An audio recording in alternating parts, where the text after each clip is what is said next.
جائزة نوبل الذين قدموها بشكل خاص لأنفسهم من عام 2007، وهي ليست جائزة نوبل المتعارف عليها لدى الكثيرين والتي حصل عليها الدكتور أحمد زويل، ولكن سميت تيمنا بالجائزة الدولية. الجامعة الأمريكية في الحقيقة عندها مفهوم الاحتضان أو الكونسبت اوف انكيوبيشن، بنحاول نحتضن المواهب أو النماذج التي تستطيع أن تؤدي شيئا للمجتمع. فطبعا أنت عارفة أن جائزة نوبل هي المفروض أنها بتعطى سنويا لمن يتميز في أي نوع من الأبحاث التي تفيد البشرية.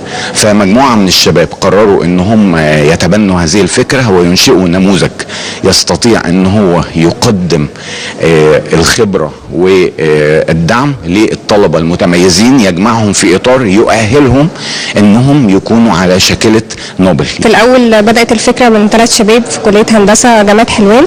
هم كانوا عايزين ينهضوا بالبحث العلمي وما لقوش غير طريق البحث العلمي هو اللي ممكن ينهض بالبلد يعني.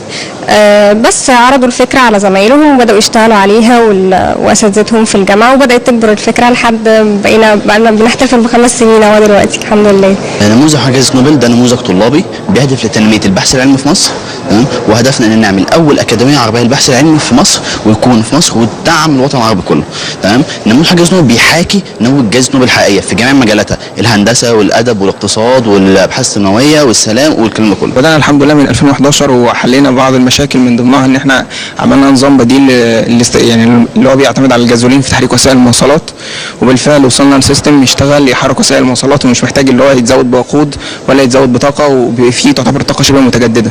المشروع ببساطه هو عباره عن ماكينه للانتخابات الالكترونيه. هو بيتكون من شاشه LCD متوصل عليها تاتش بانل وباركود سكانر. الباركود ده السكانر ده بيقدر يقرا الباركود اللي موجود على البطاقه.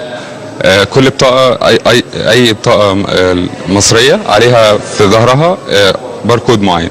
الباركود ده بيقدر يحدد منه الاسم والرقم القومي والمحافظه اللي هو منها والى اخره. مبدعون وباحثون هم امل مستقبل مصر، يعملون من اجل نهضة مصر ولا ينقصهم الا نظرة فعالة من قبل الدولة، لانهم يحملون بناء مصر بعد ثورة 25 من يناير. إنجي محمد، قناة التحرير.